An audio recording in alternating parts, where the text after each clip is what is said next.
Dios quiere a veces, mis hermanos, hacer los mensajes prácticos en nuestra vida, ¿ya? Y quizás el caso de hoy, mis hermanos, porque hoy empezamos una sección en Nehemías que toma los capítulos 4, 5 y 6. Y es una sección, mis hermanos, donde se centra sobre todo en lo que es la oposición a la obra de Dios. En el capítulo 4 vamos a ver lo que es una oposición externa a la obra, en el capítulo 5 una oposición interna y en el capítulo 6 en cierta manera lo que es una mezcla de la oposición externa y la oposición interna. Es que muchas veces, mis hermanos, en la obra de Dios, y casi siempre, aparece oposición. Y cuando uno se opone a algo, mis hermanos, según el Código Penal, ¿saben? Eso es un delito. Fíjense que en el artículo 185 del Código Penal, ¿ya?, oponerse a lo que son las obras públicas es un delito. Dice los siguientes artículos: se comete delito de oposición a que se ejecute alguna obra o trabajos públicos cuando varias personas de común acuerdo procuran impedir la ejecución. Y es que, mis hermanos, cuando hay obra, casi siempre suele haber oposición. Y en la obra de nuestro Señor no es una excepción. Cuando uno pone las manos juntas para trabajar en la obra de Dios, mis hermanos, la oposición se levanta. Y como les he dicho, Nehemías 4, 5 y 6 va precisamente de esto, de la oposición que se levantó cuando el pueblo empezó a edificar la buena obra que Dios les había dado.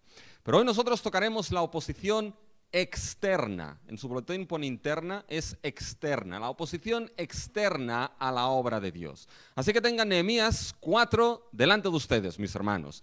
Y con Nehemías 4 destacaremos básicamente en relación a la oposición tres cosas en el día de hoy. Primero destacaremos de que la oposición a la obra crece cuando empezamos a trabajar en la obra de Dios. Segundo, la oposición a la obra la contrarrestamos con nuestra confianza en Dios. Y tercero es que la oposición a la obra fue vencida por la obra de Dios a nuestro favor en el Evangelio. Vamos a ver estos tres puntos en el día de hoy, mis hermanos. Primero, la oposición a la obra crece cuando empezamos a trabajar en esa obra. Y fíjense que es una oposición primero que crece mediante el desprecio primeramente, mediante la burla.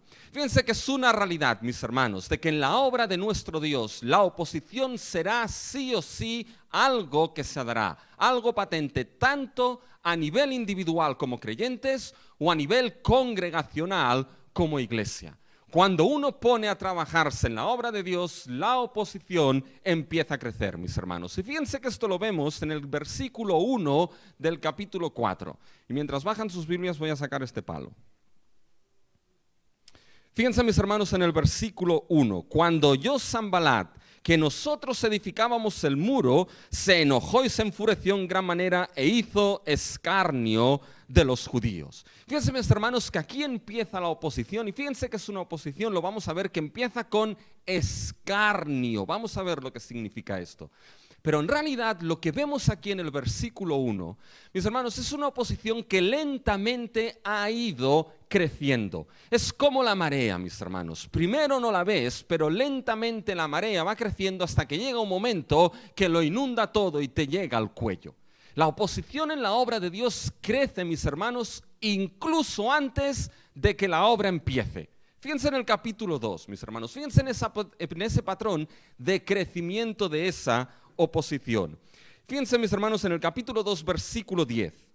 Pero oyéndolos Sanbalat horonita y Tobías, el siervo amonita, les disgustó en extremo que viniese alguno para procurar el bien de los hijos de Israel. Aquí todavía la obra no ha empezado, mis hermanos, y ya escucharon el bien de los hijos de Israel, el bien del pueblo de Dios, y la oposición empezó, mis hermanos, a fraguarse y a arder. Y eso sigue creciendo incluso antes de que las manos se pongan a trabajar. Sigue creciendo solamente cuando hay el anuncio de motivar al pueblo a levantarse y a edificar. Fíjense en el capítulo 2, mis hermanos, en el versículo 19.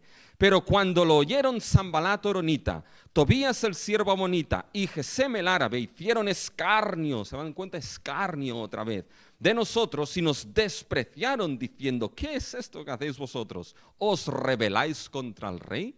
Cuando Nehemías dijo, levantémonos y edifiquémonos, y el pueblo puso sus manos para bien, entonces es cuando la oposición siguió creciendo en escarnio y en desprecio.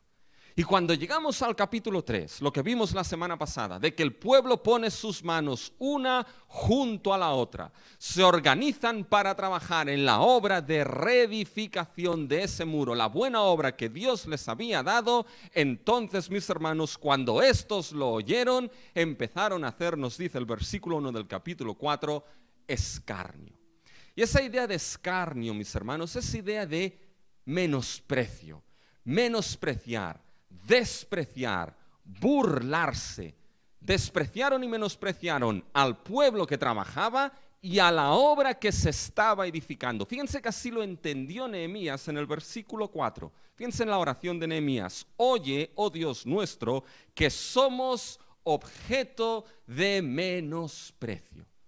Ahora, la cuestión aquí, mis hermanos, es cómo se expresa este menosprecio de ese Sanbalat, de ese Tobías, de toda esta gente.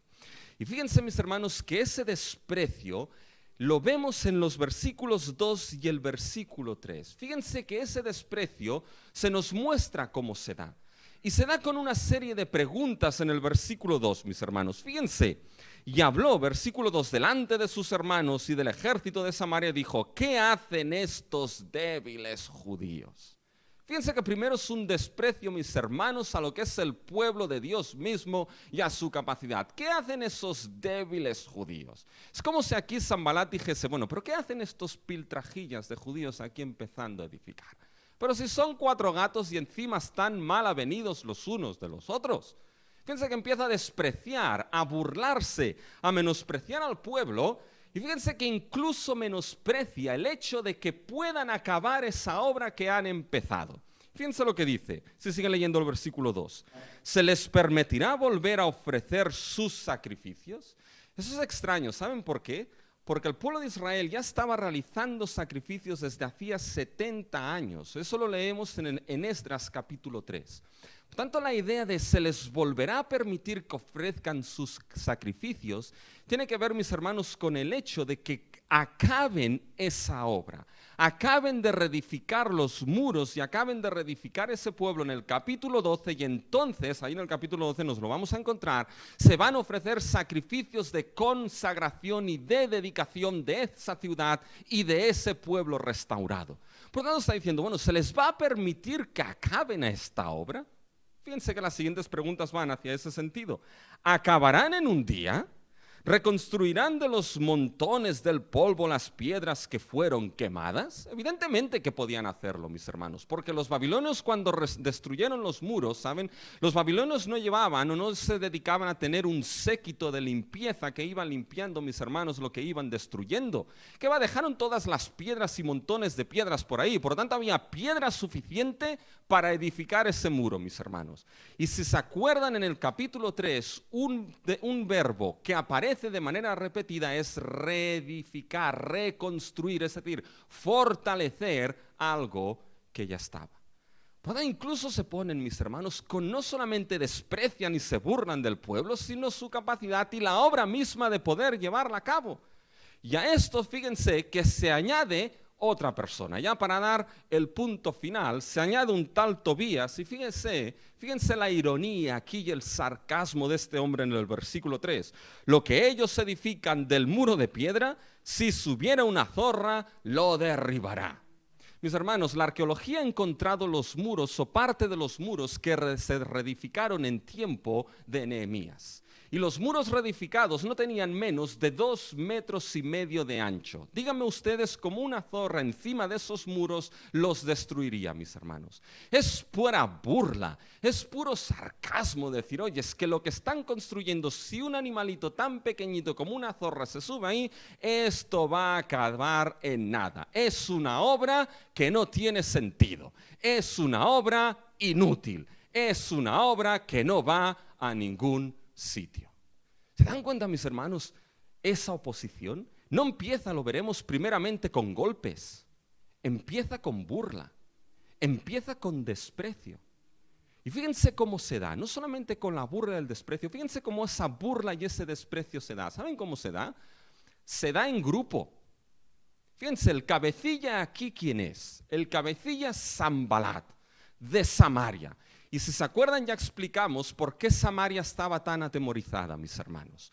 Porque evidentemente Samaria controlaba las rutas internas de todo lo que era la tierra de Israel.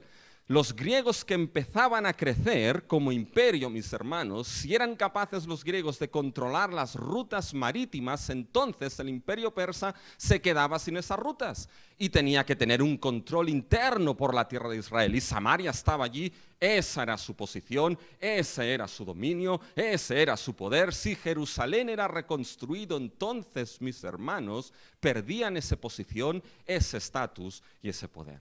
Y la oposición se levanta aquí, mis hermanos, por temor, por no querer perder esa posición, por no querer perder ese lugar y esa posición de gobierno, de estatus y de este es mi sitio.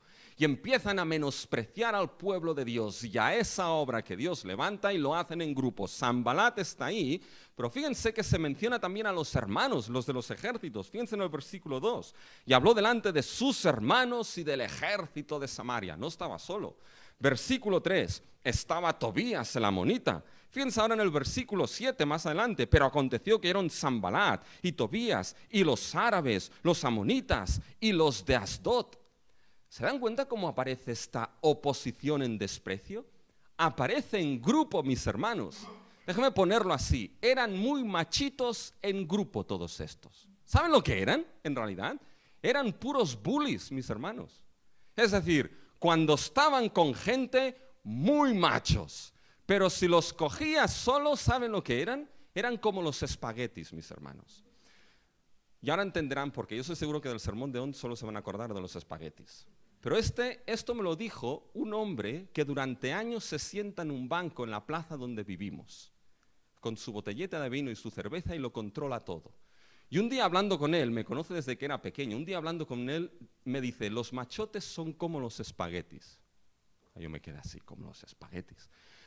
Dice, en un primer momento parecen muy duros, pero cuando los calientas se ponen blandos. Fíjate, esto me dejó, dice, sabiduría, mis hermanos, de la calle. Entonces fíjense que aquí básicamente esos son en cierta manera muy valientes cuando están en cierta manera en conjunto y hagan un esfuerzo. Eso es narrativa lo que nos encontramos, mis hermanos, aquí en Nehemías 4. ¿Vamos a permitir que se reconstruyan los muros? ¿Van a acabar estos muros? No, una zorra los destruirá lo que edificaron. Y uno puede imaginarse todo este ejército alrededor riéndose. Sí, nunca van a acabar esto. Si son nada débiles judíos y esa obra es inútil al final. Todos riendo así, mis hermanos. Fíjense que esto nos da una imagen. Fíjense, tenemos Samaria, los amonitas, los árabes, los de Asdod. Es como, mis hermanos, las naciones alrededor conspirando y riéndose sobre el pueblo de Dios y la obra de Dios. Fíjense que eso es un patrón que aparece en la Escritura, porque eso ya nos lo encontramos en el Salmo 2, mis hermanos. En el Salmo 2, ese salmo en el cual los reyes y las naciones de este mundo, nos dice el salmista, que conspiran contra lo que es Dios y su ungido. ¿Y qué es lo que hace Dios desde el cielo? En el versículo 4 se nos dice, el que mora en los cielos se reirá. El Señor, y aquí utiliza la misma palabra que aparece en Nehemías 4:1, escarnio. El Señor hará escarnio. El Señor se burlará de aquellos que contra Él conspiran. Fíjense que el Salmo 2 nos está diciendo que al final en la obra de Dios, mis hermanos, el que ríe último, ríe mejor. Y el que va a reír último en la obra de Dios, es Dios mismo. Pero fíjense, mis hermanos, que aquí hay un patrón bíblico en esta oposición, y ahí es donde encaja precisamente Nehemías. Ahora, la cuestión es, ¿por qué la oposición empezó con desprecio?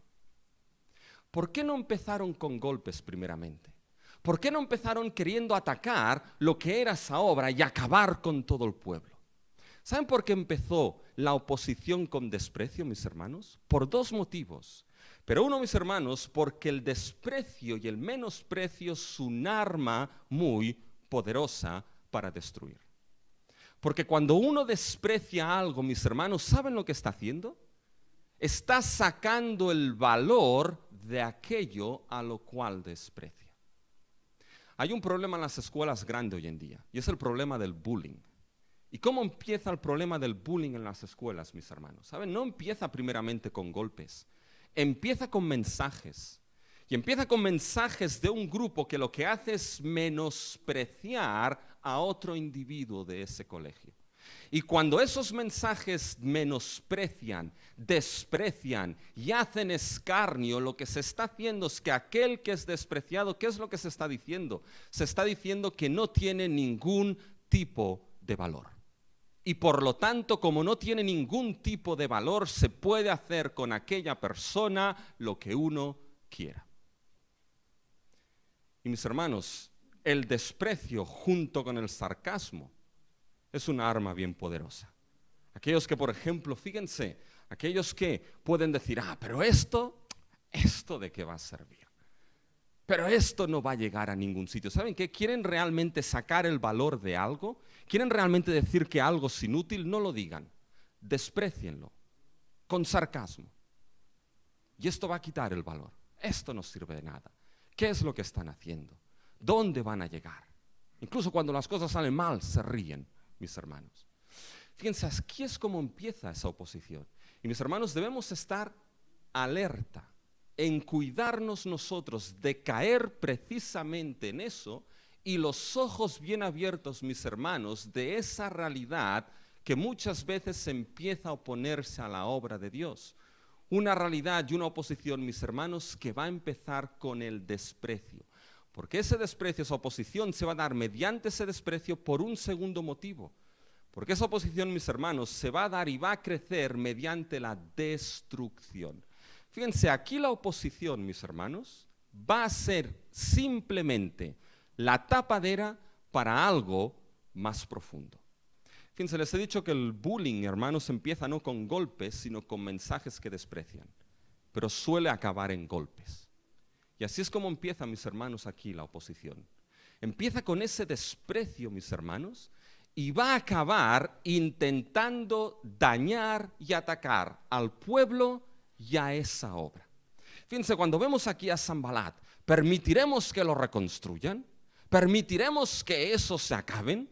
Bueno, un poco, mis hermanos, llenen los huecos aquí de la narrativa. Porque no solamente podemos ver lo que es aquellos hermanos y aquellos del ejército de Samaria alrededor, y Tobías y los amonitas riéndose, sino cuando aquí Sanbalat está diciendo, ¿permitiremos que estos judíos puedan hacer algo? Todos alrededor, nada, no permitiremos nada. ¿Permitiremos que estos judíos acaben de reconstruir el templo? No, no lo permitiremos. Una zorra destruirá lo que están. Fíjense qué es lo que está haciendo, mis hermanos, ese desprecio. ¿Saben lo que está haciendo? Es un mensaje motivador, mis hermanos, para que aquellos realmente se encendiese el fuego para ir a algo mucho más profundo. Ese desprecio fue contrarrestado, lo veremos. Primero vamos a ver cómo crece la oposición y después cómo se contrarresta. Pero fíjense, mis hermanos, que ese desprecio fue contrarrestado con la oración de Nehemías en los versículos 4 y 5. Lo veremos esto. Y a raíz de esto, mis hermanos, el pueblo volvió a edificar. Y cuando se enteraron los malos de que eso no había funcionado, fíjense el versículo 7, pero aconteció que yendo los Sanbalat y Tobías y los árabes, los amonitas y los Asdod, que los muros de Jerusalén eran reparados, porque los portillos comenzaron a ser cerrados y se encolerizaron mucho. Fíjense, la oración de Nehemías va a contrarrestar ese desprecio, lo veremos. Pero mis hermanos, el fuego ya había sido puesto debajo de la olla, con esas preguntas. Y el agua había empezado a arder y a hervir, mis hermanos, para ir a algo mucho más profundo contra ese pueblo y contra esa obra. Y fíjense que esto lo vemos a partir del versículo 9 en adelante. ¿Qué es lo que sucede ahí? Entonces oramos a nuestro Dios y por causa de ellos pusimos guarda contra ellos de día y de noche. Y ahora fíjense, dice, y dijo Judá, las fuerzas de los acarreadores se han debilitado y el escombro es mucho y no podemos edificar el muro. El pueblo empezó a hundirse en su ánimo. Esto lo veremos en el capítulo 5. Pero mis hermanos, esa amenaza de una conspiración y de un ataque quitó los ánimos del pueblo. Y después de esto, ahora fíjense en los versículos 11 y 12, sobre todo el 12, mis hermanos. Fíjense qué ánimo para trabajar ahí. Pero sucedió que cuando venían los judíos que habitaban entre ellos, nos decían hasta 10 veces, es decir, se lo repetían, de todos los lugares de donde volviereis, ellos caerán sobre vosotros. Qué ánimo para trabajar ahí, ¿no? Dice, hagáis lo que hagáis, os vayáis donde os vayáis, esos que están conspirando acabarán cayendo sobre vosotros y acabando con vosotros. Mis hermanos, saber quién se pone a trabajar en esta situación. Pero saben que esto es una gran luz roja para nosotros en la obra de Dios. Y es la luz roja, mis hermanos, de que muchas veces lo que es esa oposición que crece en menosprecio, que crece en escarnio, puede ser simplemente, mis hermanos, la tapadera para algo más profundo en contra de esa obra. Cuando a veces hay menosprecio a la obra de Dios, cuando a veces hay menosprecio al pueblo de Dios, cuando a veces hay escarnio a lo que el pueblo de Dios está trabajando y haciendo, uno en cierta manera se pregunta, bueno, ¿cuál es la base y la raíz de la cual surge ese tipo de oposición y ese tipo de actitud? ¿Y saben cuál es la base y la raíz, mis hermanos? Lo que nos enseña aquí Nehemías 4. Estos querían acabar completamente, mis hermanos, con la obra de Dios. Y Nehemías 4 lo que nos muestra es que a cualquier tipo de oposición, al final, ¿cuál va a ser el propósito y la base que tienen? Va a ser acabar con esa obra. Va a ser dejar por los suelos al pueblo de Dios y a la obra de Dios. Y fíjense que esto fue así en la vida de nuestro Señor Jesucristo. Piensen en el ministerio de Cristo Jesús, mis hermanos. Piensen cómo empezó la oposición hacia Cristo. No empezó primeramente con gritos de crucificadle y crucificadle. Empezó primeramente con lo que era ese pequeño escarnio y desprecio. Pero ¿quién es este? ¿No es este el hijo de José y María que conocemos a sus hermanos y hermanas? Y ahí empezó todo. Fíjense que poco a poco, mis hermanos, este desprecio fue creciendo. Este hombre, no puede proceder de Dios porque es mentiroso. Empezó a comer y a beber con los publicanos y pecadores, y Cristo mismo tiene que decirles, viene aquí el Hijo del Hombre, que come y bebe, y decís que es comilón y bebedor, y que se junta con publicanos y con pecadores. Y ese escarnio y desprecio, mis hermanos, cuando lo leen en los evangelios, hay una frase que va apareciendo una y otra vez a lo largo de los evangelios. ¿Saben cuál es? Y procuraban matarle. Y procuraban matarle. Y procuraban matarle. Mis hermanos, ese desprecio que va creciendo en oposición a la persona de Cristo, a su ministerio, al fin y al cabo a la obra redentora de Dios, la base que tenía, ¿saben cuál era? Que procuraban matar a Cristo, acabar con Él y con esa obra totalmente, porque no hay mayor oposición de desprecio que acabar, mis hermanos, con la vida de alguien. Y eso, mis hermanos, es la oposición a la obra de Dios. Y ahí no podemos ser ingenuos, mis hermanos. La oposición a la obra de Dios no es para hacer cosquillitas al pueblo y a la obra de Dios, es para acabar destruyendo esa obra de Dios completamente y con el testimonio mismo de Cristo Jesús, mis hermanos. Y esto va a ser una realidad en tu vida personal como creyente. Cuando la oposición se levanta en tu vida, cuando la oposición es por desprecio a la fe, a lo que tú crees, sea en tu trabajo, sea en la escuela, sea en tu familia, cuando es oposición que desprecia lo que crees, que desprecia los valores del cristianismo que sustentas, que desprecia los valores del evangelio de Cristo Jesús, no es simplemente para hacerte ver que esa fe es inútil, sino que es una fe muerta y que no sirve para nada. ¿Dónde vas creyendo en esto? Y en la obra de la iglesia, mis hermanos, es exactamente lo mismo. Esa oposición, al fin y al cabo, ¿saben para qué será? Será simplemente para acabar con la obra que la iglesia está haciendo. Sea la iglesia alrededor del mundo o sea cualquier congregación local, que es la representación en espacio y tiempo de la iglesia universal.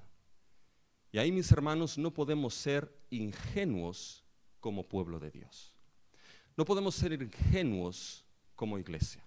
No podemos ser ingenuos como creyentes. La oposición a la obra es real y tiene muchas caras. Empieza con desprecio, pero su fin será acabar con la obra de Dios. La pregunta es, entonces, ¿cómo se contrarresta esta oposición? Y se contrarresta con el segundo punto, mis hermanos. La oposición se contrarresta con nuestra confianza en Dios. Fíjense que en este capítulo 4 hay 3 frases que nos marcan un poco, son las anclas de la confianza de Nehemías frente a esta oposición. La primera es el versículo 4, oye, oh Dios nuestro, que somos objeto de menosprecio, ora a su Dios. Fíjense, mis hermanos, que la segunda frase se encuentra en el versículo 14, a mitad. No temáis delante de ellos, acordaos del Señor grande y temible. Y la última se encuentra en el versículo 20, al final.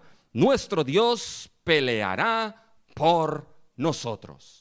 Ese es el tema final, mis hermanos. Al final se contrarresta la oposición a la obra teniendo una confianza de que va a ser Dios quien peleará en lugar de su pueblo.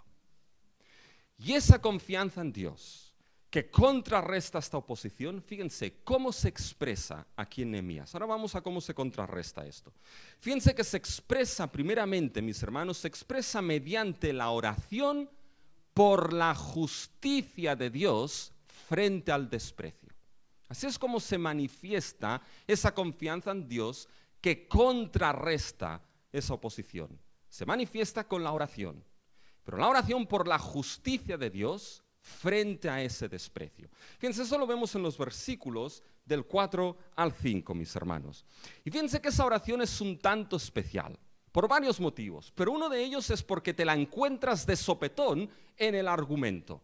Es decir, está hablando Sanbalat, está hablando Tobías en el versículo 3, mis hermanos, eso de que si una zorra subiera lo destruirá, y de repente, sin ningún tipo de conexión en el texto, ¡pum!, aparece aquí Nehemías, oye, oh Dios nuestro, que somos objeto de menosprecio. Es, mis hermanos, como cuando uno va por la carretera, yo estoy seguro que a los que conducen les ha pasado, va por la carretera de noche y de repente les salta un conejo en medio de la carretera y uno no sabe de dónde ha venido. Yo recuerdo que cuando estábamos haciendo campañas evangelísticas en la provincia de Lleida, volvíamos de noche, mis hermanos, con jóvenes, y íbamos contando los conejos que veíamos ahí al lado de la carretera, porque es que aparecen de la nada. Y aquí, mis hermanos, es lo que sucede. Esa oración, sin ningún tipo de aviso, ¡pum!, se cuela en el argumento. ¿Y por qué esto es así? Bueno, no hay ninguna transición y la Biblia es enfática en esto. La oración entra de repente porque la Biblia quiere que se entienda aquí que la manera de contrarrestar ese escarnio, la manera de contrarrestar ese desprecio es mediante la oración. Y la oración que de manera específica va a clamar por algo. Y aquí es donde entramos en el meollo de esa oración, mis hermanos. Ahí es donde entramos en el posible problema de esta oración. Porque ¿han escuchado lo que Nehemías ora? ¿Lo han escuchado? Fíjense, la oración tiene 3 clamores. 3 clamores expresados por 3 imperativos. Fíjense, el primero, oye. Nehemías clama, oye, oh Dios nuestro, que somos objeto de menosprecio. Es decir, mira, Señor, escucha cómo nos menosprecian, cómo nos desprecian a tu pueblo. Segunda petición, y vuelve el baldón de ellos sobre su cabeza. ¿Qué es lo que Nehemías está pidiendo aquí, mis hermanos? Es muy expresivo. Vuelva el bandón de ellos sobre su cabeza. Nehemías está pidiendo por la justicia retributiva de Dios. Nehemías está diciendo, lo que ellos nos hacen, que les sea devuelto, Señor. Que el desprecio que nos dan, que les sea devuelto sobre sus cabezas. Y la tercera petición, eso va de mal en peor. Fíjense. Y entrégalos como despojo en la tierra de su cautiverio, mis hermanos. La tierra del cautiverio aquí es el exilio. Es decir, les está diciendo, déjalo, ahora veremos, déjalos como despojos. Ya no ni como personas, no, como despojos en el exilio. ¿Y cuál es el propósito de esto, mis hermanos? Mira, el versículo 5, ahí es resultado. El resultado final es para lo siguiente. Y no cubras, ahí salía el resultado final, o para que al final no cubras su iniquidad, ni su pecado sea borrado delante de ti. Mis hermanos, ¿se han dado cuenta lo que Nehemías está orando aquí? Nehemías está al final diciéndolo, Señor, déjalos en el exilio para que al final, oye, no cubras su iniquidad, no borres su pecado. Nehemías está pidiendo que Dios haga justicia, devuélvelos, dale lo que se merecen y no perdones sus pecados. Aquí, básicamente, el pecado es lo que aparece al final del versículo 5. ¿Ya? Porque se airaron contra los que edificaban. Es decir, no cubras ese pecado. Pero básicamente, mis hermanos, simplemente pedir que Dios no perdone un pecado, ese pecado, por muy pequeño que sea ese pecado en la vida de alguien, da igual lo pequeñito que sea, por muy pequeño que sea ese pecado en tu vida, ese pecado es lo suficientemente pesado para hundirte por toda la eternidad lejos de Dios. ¿Se dan cuenta de lo que Nehemías está orando aquí, mis hermanos? ¿Quién oraría algo así? ¿Quién pediría, dale a los enemigos lo que se merecen y no les perdones sus pecados? Déjalos lejos de ti. Porque aquí cuando Nehemías dice, entrégalos como despojo a la tierra del cautiverio, mis hermanos, históricamente la tierra del cautiverio, el exilio, en la escritura históricamente es precisamente el estar fuera de la tierra prometida. Pero teológicamente, dentro de toda la Biblia, dentro de toda la historia de la salvación, lo que es el cautiverio, el exilio, es estar lejos de Dios, apartado de Dios, separado de Dios por los pecados de uno. Fue así desde Génesis, cuando el ser humano pecó. Y ahí todos pecamos en el primer Adán. ¿Qué es lo que sucedió? Al exilio, al este del Edén, lejos de la comunión con Dios, lejos del Dios de vida. Y lo que cegamos fue muerte por nuestro pecado. Llegamos, mis hermanos, a Israel. Israel es sacado de la tierra por su pecado, mis hermanos. Sacado de la presencia misma del Dios Santo, lejos a consecuencia de su pecado. En cierta manera, Nehemías está diciendo, déjalos lejos de ti. Y que esa salvación, ese perdón es que ni les alcance, mis hermanos. Es una oración dura. Es una oración dura para contrarrestar lo que es ese desprecio. Suenan como, por ejemplo, las palabras de Nehemías, mis hermanos, en Nehemías 18, 23, donde ora algo similar. O suena como esos salmos imprecatorios, mis hermanos. Esos salmos que uno se encuentra en la Biblia, que son difíciles a veces de entender e incluso de orar. Acaba con tus enemigos, acaba con nuestros enemigos. Fíjense el Salmo 79. Devuelve a nuestros vecinos en su seno 7 tantos de su infamia con que te han deshonrado, oh Jehová. Ahora imagínense, mis hermanos, que están en una comunidad de vecinos que no se lleva muy bien. Y acaban saliendo de la reunión de vecinos, mis hermanos, con lo que es la cabeza así, y acaban orando, devuelva a nuestros vecinos en su seno 7 tantos de su infamia. Manera de salir de la reunión de vecinos, ¿ya? ¿Quién oraría así, mis hermanos? ¿Quién oraría así por los enemigos que desprecian al pueblo de Dios y a su obra? ¿Cómo encajas esto con las palabras de Jesús en el Sermón del Monte? ¿Cómo encajamos eso de, pero yo os digo, amad a vuestros enemigos, bendecid a los que os maldicen, haced bien a los que os persiguen, orad por los que os ultrajan? ¿Cómo encajamos, mis hermanos, esta oración de Nehemías, que contrarresta este desprecio, mis hermanos, con las palabras de Jesús? Fíjense, llegaremos a esto al final.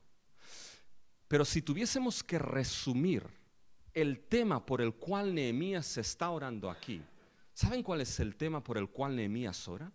El tema por el cual Nehemías ora, mis hermanos, es por la justicia de Dios. Nehemías, frente a ese escarnio y desprecio, mis hermanos, está orando: Dios, tú que eres soberano, Dios nuestro, ves nuestro menosprecio, sé justo. Pon a los enemigos en el lugar que le pertocan y pon a tu pueblo en el lugar que le pertoca. Sé justo, Dios nuestro, con ese desprecio. Y eso, mis hermanos, nos muestra de que frente al desprecio, cuando hay oposición en nuestra vida por la obra de Dios personal o en la congregación, cuando empezamos a poner las manos juntas para obrar y se levanta este desprecio, mis hermanos, muchas veces no tenemos que hacer justicia primeramente nosotros a como nosotros nos parece, porque nuestra justicia deja la suelta algunas veces, mis hermanos, porque es caprichosa.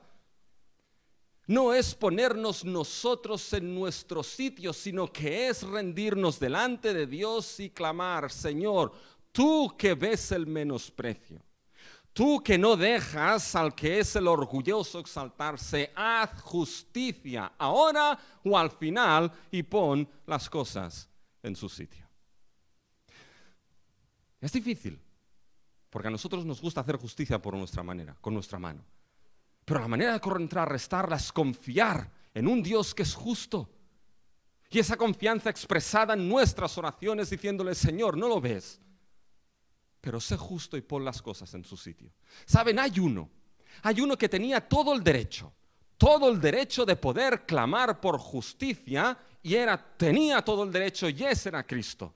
Podía, mis hermanos, decir: hey, aquí soy yo, Dios encarnado, el que os ha creado, y aquí yo tengo que tener mi sitio. Pero, mis hermanos, ¿han leído lo que dice Pedro en 1 de Pedro 2, el versículo 23?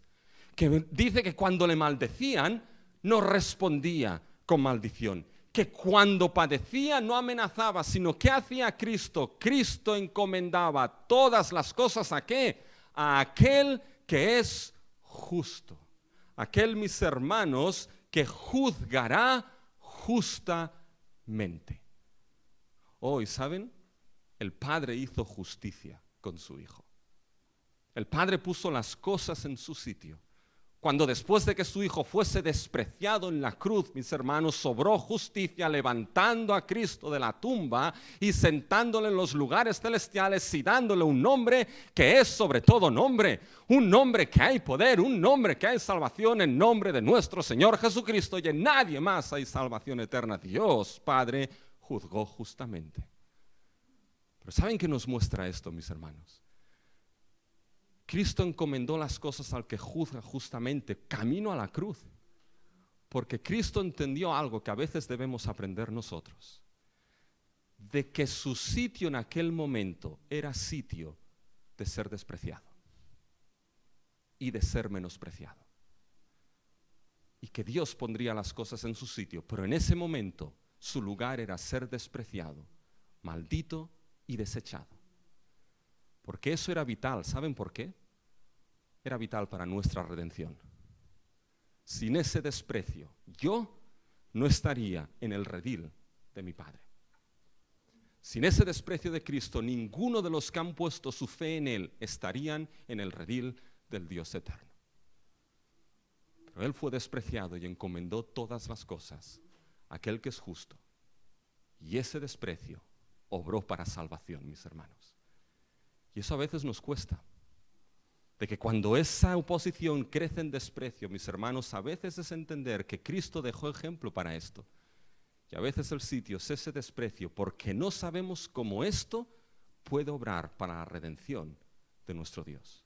Yo estoy seguro que todos han oído hablar de Jim Elliot, de aquellos misioneros que fueron a Perú, a la tribu de los Aucas. ¿Qué pasó con ellos, mis hermanos? Acabaron siendo asesinados por aquellos aucas, por aquellos que les habían ido a predicar el evangelio. Y aquí uno diría: Señor, ¿no has visto el desprecio? Haz tú justicia, que el baldón caiga sobre su cabeza. Pero mis hermanos, ese desprecio final hasta la muerte de aquellos misioneros, años más tarde, ¿a qué llevó? Llevó a que por sus esposas esos aucas encontraran redención en Cristo Jesús. Y mis hermanos, a veces lo que es esa obra que se desprecia en nosotros, la manera en cómo la contrarrestamos es con esa oración por la justicia de Dios. Porque tienes que saber una cosa, y eso es muy importante. Tienes que saber que al final, Dios va a poner las cosas en su sitio. Al final, la buena obra que Dios ha empezado en ti, no la dejará sin acabar. Al final la acabará y Dios pondrá a aquellos que son sus hijos e hijas por la pura gracia en Cristo Jesús, los va a poner en el sitio que les pertoca, mis hermanos. Y con la iglesia, la esposa de Cristo, la esposa que Cristo ama, al final, mis hermanos, Dios, frente a toda oposición, va a hacer justicia. Y cuando esa oposición se levanta, mis hermanos, oramos: Dios, haz justicia. Oramos y nos preparamos. Porque mis hermanos, ¿cómo se contrarresta esa oposición? Mediante esa oración, pero también preparándonos para hacer frente a la oposición. Y esto voy a hacerlo, mis hermanos, muy rápido, ¿ya? Para poder llegar al último punto. Fíjense, a partir del versículo 9 encontramos algo ahí. Fíjense lo que aparece. Entonces oramos a nuestro Dios y por causa de ellos pusimos guarda contra ellos de día y de noche. Dejen esto ahí, porque después les pondré en cierta manera en un posible problema. Oramos y nos preparamos. Ahora se preparan, mis hermanos. ¿Por qué? Porque la oposición crece, va a ser una oposición de ataque, ahora va a atacar. ¿Y cómo se preparan? Bueno, Nehemías es muy inteligente aquí. En el versículo 13, fíjense, entonces, ahora el resto del capítulo nos informa esa preparación para contrarrestar esa oposición de ataque. Entonces, por las partes bajas del lugar, detrás del muro y en los sitios abiertos, puse al pueblo por familias con sus espadas, con sus lanzas y con sus arcos. Es decir, arma al pueblo con lanzas y con espadas. En los lugares más bajos, posiblemente aquellos que estaban menos reconstruidos y que había más acceso fácil para entrar. Y los organiza, mis hermanos, por familias. ¿Ya? Eso es muy importante, lo veremos. Y después de esto, en el versículo 14, me encanta esto. Mira, y aquí Nehemías levanta, mis hermanos, un discurso épico que sería el mejor discurso de una película de Hollywood, mis hermanos. ¿Se han visto las películas? Por ejemplo, Gladiador o Braveheart. Mis hermanos, ¿han visto Braveheart? William Wallace, ¿ya? Cuando están ahí todos los campesinos muertos de miedo, con todo lo que es la caballería del ejército británico ahí, y William Wallace a caballo se pasea por delante de ellos, ¿y qué les dice? Les dice: yo soy William Wallace, y veo aquí delante un ejército de campesinos desafiando la tiranía. Dice: habéis venido a luchar como hombres libres, y hombres libres sois. Dice: ¿qué haríais sin libertad? Les dice: ¿lucharéis? Dice: puede que luchéis si muráis.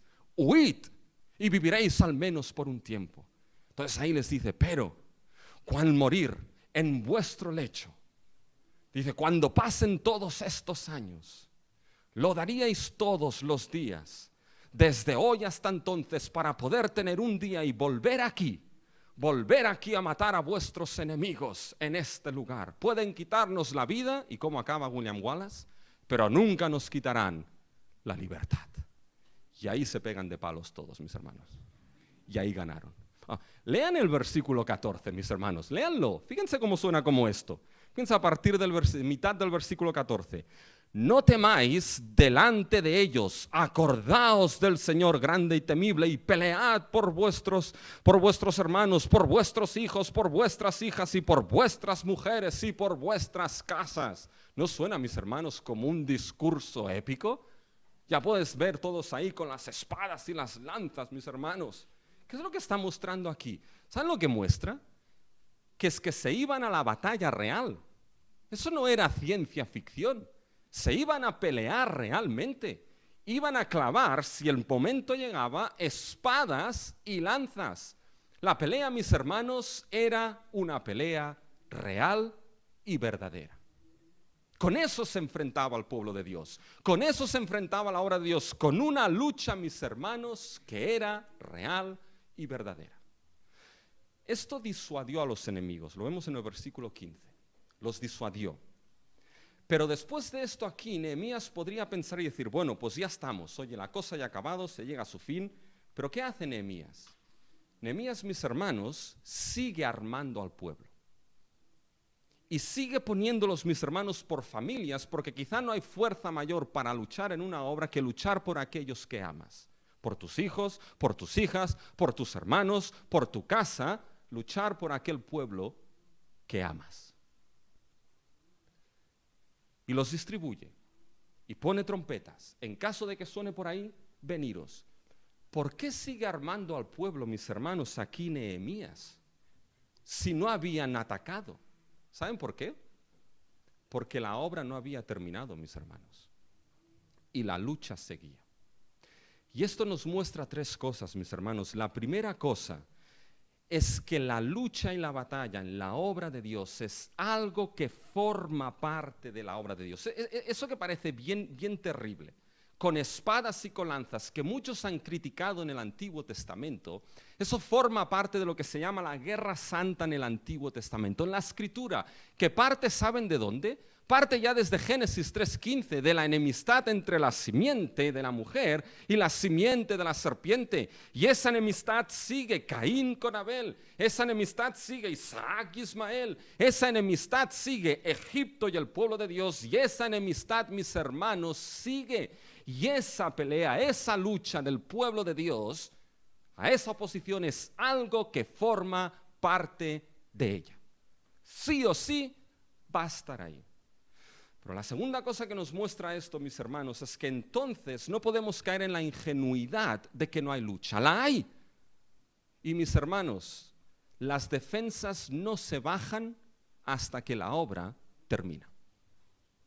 Las defensas no se bajan hasta que, mis hermanos, Dios mismo acabe terminando la buena obra que Él empezó. Bajar las defensas antes sería un error.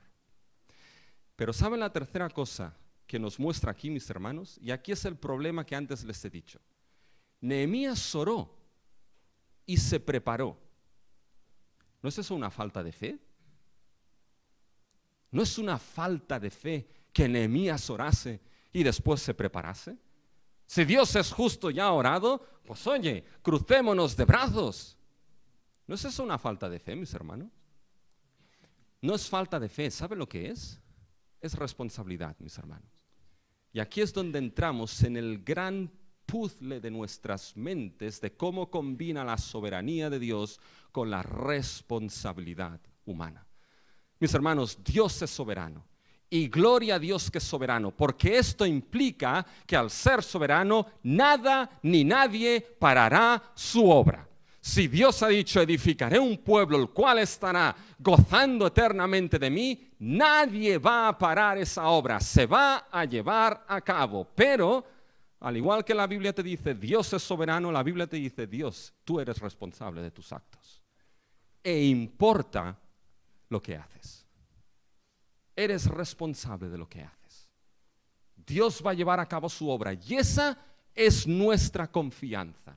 Y en base a esa confianza y soberanía de Dios, mis hermanos, importa que nosotros cojamos las armas que Dios nos da para contrarrestar esa oposición y no cruzarnos de brazos. Es difícil, pero sabes que al final, se monte como se monte, llegas al mismo punto. Dios es soberano y tú eres responsable de tus actos, mis hermanos. Por tanto, que está aquí, la pregunta es, y ahora ya entro al tercer punto, y cuando ven el tercer punto dicen, ya llega al final, ¿no? ¿Cómo, mis hermanos, entonces contrarrestamos esto? Mis hermanos, la oposición a la obra fue vencida, y quizá el mensaje empieza aquí, ¿ya? Fue vencida, mis hermanos, por la obra de Dios, por nosotros en el Evangelio. Fíjense, fue vencida en el Evangelio, ¿por qué? Porque Cristo fue el despreciado, mis hermanos, y en quien se da la justicia que nosotros necesitamos. Mis hermanos, ese desprecio del pueblo de Dios se acaban cumpliendo en Cristo, lo que vemos aquí. Mis hermanos, aquel que luchó la pelea última, la batalla última, mis hermanos, en esa oposición fue Cristo Jesús en la cruz misma. Esa oración de Nehemías frente al desprecio, mis hermanos, frente al desprecio, esa oración que suena tan dura, mis hermanos, es una oración que se cumple en Cristo. Los salmos imprecatorios, estas palabras de Nehemías, devuelve su baldón, es el eco de la voz de nuestro Mesías ya desde el Antiguo Testamento, porque Él fue el despreciado por excelencia y hasta lo último. Mis hermanos, se rieron de él ya en el desierto. Si tú eres el Hijo de Dios, di a estas piedras que se conviertan en pan. Mis hermanos, fue despreciado en la misma cruz. Murió en el lugar de mayor desprecio y vergüenza, la cruz del Calvario. Los romanos echaron suertes como si fuese un juguete aquello que estaba colgando en la cruz. La gente se reía, le despreciaba diciéndose: si tú eres el Hijo de Dios, sálvate a ti mismo y también a nosotros. Ya de paso, a otros salvó y Él no puede salvarse, mis hermanos. Y fíjense que el que más podía orar y decir: oh Dios mío, oye Dios mío, a causa del desprecio, ese era Cristo. Y el que tenía que orar diciendo: haz justicia sobre ellos, ese era Cristo, mis hermanos. ¿Y saben qué? Cristo pidió por justicia. ¿Se acuerdan de Pedro? Encomendó al que juzga justamente todas las cosas. Y esa justicia que necesitamos cuando te acercas por gracia a la cruz de Cristo Jesús, te das cuenta entonces de que esa justicia que necesitamos se ve, mis hermanos, en la cruz. De que por medio de la fe Dios derramó su juicio sobre Cristo, y no te olvides que el desprecio de Cristo en aquella cruz fue por nuestros pecados. Yo desprecié a mi Salvador con mis pecados. Tú despreciaste al Salvador con tus pecados. Y Dios derramó el juicio sobre Cristo, y por fe, mis hermanos, ¿qué es lo que se manifiesta? Se manifiesta la gloriosa justicia de nuestro Señor Jesucristo, mis hermanos. Esa justicia que te declara perdonado, esa justicia que te declara no culpable, mis hermanos. Esa justicia que hace que las palabras de Nehemías 4:5 no cubra su iniquidad sean unas palabras que nunca se den en tu vida. Porque son palabras del antiguo pacto, y ahora en el nuevo lo que Dios dice en Cristo, ¿saben lo que es?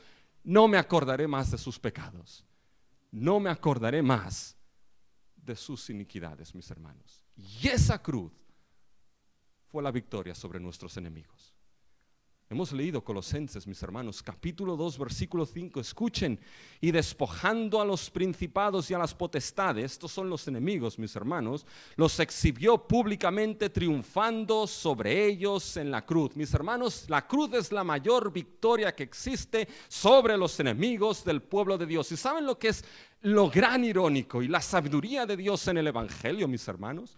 Que esos que despreciaban a Cristo, que esos que intentaban acabar, mis hermanos, con la obra de Cristo, Dios usó ese desprecio, Dios usó ese menosprecio para edificar lo que ellos intentaban acabar, edificar lo que es la proclamación del Cristo crucificado y resucitado, y edificar un pueblo que lleva su nombre a toda tribu, lengua, raza y nación. ¿No es maravilloso, mis hermanos, la sabiduría de nuestro Dios en el Evangelio?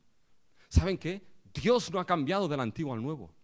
Dios no ha cambiado, la justicia no ha cambiado. Lo que ha cambiado es el tiempo de la historia de la salvación en el cual vivimos, mis hermanos. Y ahora, cuando pedimos por justicia, mis hermanos, pedimos por justicia con la cruz delante de nosotros. Cuando tienes ese desprecio y oras por justicia, Señor, pon las cosas en su sitio, pero oras con la cruz de Cristo delante, el cual es el ejemplo sublime de que Dios hizo justicia, y es tu evidencia de que algún día Dios hará justicia final, y te dice: tranquilo, ¿sabes qué? Al final, el justo por la fe vivirá. Y Dios pondrá lo suyo en su sitio. Cuando oramos, mis hermanos, por esa oposición, oramos con la cruz de Cristo delante, y entendemos que cuando hay oposición en nuestra vida, miramos al que fue despreciado. Y seguro que no podemos aguantar desprecio por la obra de Dios sabiendo lo que Cristo aguantó. Cuando oramos por justicia en esa oposición, oramos con la justicia de Cristo y la cruz delante, y podemos entonces orar, ¿saben cómo? Como Cristo también oró: perdónalos, porque no saben lo que se hacen. Podemos orar como ciudadanos del reino de los cielos que somos por ese evangelio, amando a los que nos maldicen, bendiciendo a los que nos maldicen, orando por los que nos ultrajan. Y para terminar aquí, mis hermanos, el evangelio también nos da los recursos. Déjenme que les pregunte una cosa. ¿La familia Sierra ha traído sus espadas y sus lanzas a la iglesia? ¿La familia Escamarones ha traído sus lanzas y sus espadas? ¿Sánchez Valero las han traído? ¿Alguien ha traído espadas y lanzas a la iglesia? Espero que nadie las haya traído. Porque, mis hermanos, nuestra lucha ya no es contra esos enemigos físicos. Fíjense cuando vamos a Efesios. Vayan a Efesios y con eso terminamos, mis hermanos. Efesios capítulo 6, si lo hemos leído.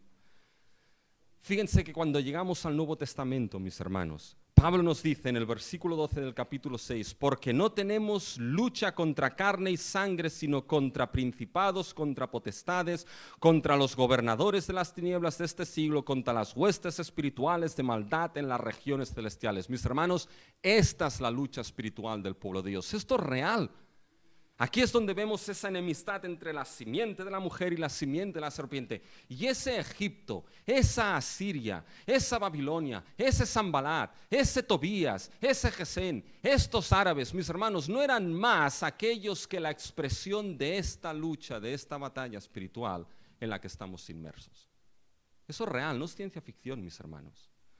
Y puede tener manifestaciones distintas. Puedo tener, por ejemplo, manifestaciones, mis hermanos, como una sociedad la cual está empezando a establecer un currículum dentro del ESO, ¿de qué? De la ideología de género LGTBIQ+, cosas similares a estas, como dice el apóstol Pablo, mis hermanos.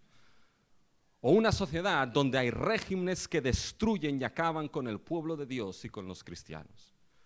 O lobos con pieles de cordero dentro de las iglesias, mis hermanos. De una manera u otra, esta es nuestra batalla y oposición. Por lo tanto, las armas no pueden ser lanzas ni pueden ser espadas. ¿Qué ha de ser? La armadura de Dios, mis hermanos. Y si se leen la armadura de Dios, mis hermanos, se van a dar cuenta de que ahí son aspectos del evangelio. ¿La coraza de qué? De justicia. El yelmo de la salvación. El cinto de la verdad. El calzado del evangelio de la paz, la espada, la oración, mis hermanos, estas son nuestras armas. Cuando esa oposición se levanta en tu vida, ¿sabes qué? Coge esas armas del evangelio de Cristo. Esas son doctrinas no solamente para saberlas, sino para vivirlas. Coge que has sido justificado por Cristo, y cuando Satanás viene y te dice, ¿sabes qué? No vales nada y no puedes hacer nada. Pues no soy adoptado en Cristo, justificado en Él. Coge esa verdad del evangelio, mis hermanos, cojamos la palabra de Dios, meditémosla, estudiémosla, expongámosla, vivámosla, oremos para que el evangelio sea, mis hermanos, proclamado con denuedo. Porque ¿saben por qué? Porque, mis hermanos, aquello que disipa las tinieblas de esos que se oponen a nosotros es el evangelio de Cristo. Ese evangelio que cuando Dios dice, sea la luz fue. Y es lo único, mis hermanos, que puedes sacar y seguir sacando de esas tinieblas para la gloria de Dios y la obra de Dios. Pues Dios nos ayude, mis hermanos, a coger precisamente lo que son esas armas del evangelio de nuestro Señor Jesucristo.